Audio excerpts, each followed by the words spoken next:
नमस्कार, मी राजेश अरुण 153 तहसील विधानसभेचा मनसेचा उमेदवार. आता मतमोजणी सुरू होती. आतमध्ये आपले सगळे काउंटिंग एजंट सगळे आतमध्ये होते आणि त्यांना असं निदर्शन आलं की त्या मशीनमध्ये घोटाळा आहे. त्याचं कारण एवढा त्यांच्यासमोर मशीन जेव्हा आली त्या मशीनला 3 सील असतात. एका मशीनला एकच सील होतं. त्यांना विचारण्यात आलं एकच सील का, तर त्या निवडणूक निर्णय अधिकारी हा एकच असू शकतं. त्यामुळे एक गोष्ट झाली, प्रत्येक मशीनचा जो चार्जिंग असते तर काही मशीनचं चार्जिंग 99%, काही मशीनचं चार्जिंग 70%, काहीचं 60%. अहो एवढ्या 2-2 दिवस मशीनचा चार्जिंग 99% कसं असू शकतं? संशयास्पद गोष्ट आहे. सगळ्यात मोठी गोष्ट, मी जिथे राहतो माझं घर, माझ्या घरात 4 मतं, माझी आई, माझी मुलगी, माझी पत्नी आणि मी. तिथे आम्हाला काही 2च मतं. म्हणजे माझ्या आईने किंवा माझ्या पत्नीने किंवा माझ्या मुलीने मला मतदानच केलं नाही, की मी स्वतःला मतदानच केलं नाही. अशा प्रकारचा सगळं आतमध्ये घोळ आहे. गेले अनेक वर्ष आम्ही राजकारणात काम करतोय. या मतदारसंघामध्ये प्रत्येक माणूस सांगतोय की आम्हाला बदल हवा आहे. आम्ही जो विद्यमान आमदारांना कंटाळलोय ते आम्हाला नको आहे, आम्हाला बदल करायचा आहे. मग मतदान गेलं कुठे? प्रत्येक यादीमध्ये 2-2, 3-3, 9-9, 10 मतं फक्त. आणि आमचे कार्यकर्ते त्यांची घातली मतं नाही मिळाली, असा घोळ आहे. मी ज्या काउंटिंगमध्ये जे बसलेले एजंट होते त्यांना मी सांगतो की आपण आपलं मत मांडा. इलेक्शन्स बंद करून टाका. अतिशय संताप आलेले, बंद करा इलेक्शन्स. दरवर्षी हे होणार असेल ना तर अजिबात गरज नाही. मागच्या 5 वर्षापूर्वी आमच्या 8 मशीन्स फ्रॉड निघालेले. नंबर्स वेगळे, तिकडे नंबर वेगळे, आमच्याकडे पोलिंग एजंटचा नंबर वेगळा. तरी हे लोक म्हणतात प्रोव्हिजन आहे, असंच करायला लागेल. आता ऑब्जेक्शन घेतलं तर ते IAS officer is not ready to listen at all. साहेब, जर या गोष्टी होणार असेल ना तर ह्या लोकांना दरबार वेळ होत असेल. किती तुमचाही वेळ जातो, आमचाही वेळ जातो. पक्षाचा इझी घ्यायला लागलेत आपल्या पक्षाला. हे नाही चालणार अजिबात. खूप इझी घ्यायला लागलेत. मग इलेक्शन कॅन्सल करा. ते गणपत पाटील नगर मध्ये जिथे अजिबात कामं झालेली नाही तिथे लीड येतो.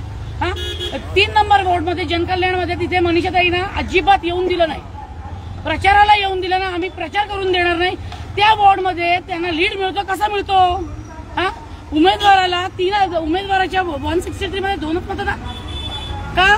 आई बहिणीची, बायकोची, घरातल्या आजूबाजूच्या लोकांची मतं नाही मिळाली. 30 वर्ष राजकारणात म्हणजे एका वर्षाला 1 मत. हेच केलंय. हेच होणार असेल तर कशाला इलेक्शन करताय? आमचे टॅक्सचे पैसे घालवायचे. आम्हाला धड रस्ते द्यायचे नाही, काही द्यायचं नाही. ते हिशोब इलेक्शन एक्सपेंडिचर कार्यालयात त्यांचे कन्सेप्ट क्लिअर नाहीत अजिबात. आज एक रूल लावतात, दुसरा रूल लावतात. यांचं इलेक्शन कमिशन प्रॉपर ट्रेनिंग नाही आहे ना अजिबात. पोलिसांचा गैरवापर करतात हे लोक. IAS ऑफिसर खूप डॉमिनेटिंग आहे आणि I don't think she should be on the table. तिने रिझाईन केलं पाहिजे. अजूनपर्यंत असं नाही झालेलं, कधी कुठल्या ऑफिसरला कोणी असं बोललेलं आहे. पण मी ॲज अ पब्लिक म्हणते ती IAS officer she should resign.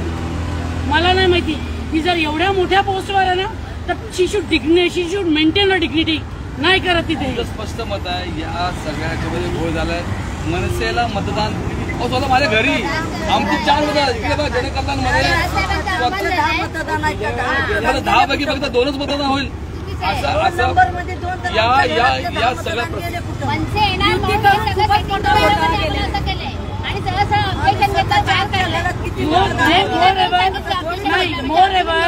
हे लोक 4-4 पक्ष, 3-3 पक्ष एकत्र येऊन लढतात. अरे हिम्मत असेल तर आमची एकट्याने लढा ना. मग दाखवतो तुम्हाला आमची काय ताकद आहे ती. आम्ही जर ठरवलं ना तर इथून कुणाला बाहेर जाऊन देणार नाही. अख्खी ताकद लावू मनसेची. आम्ही शांत साहेब आहेत ना, शांत. त्याच्यामुळे आम्ही शांत.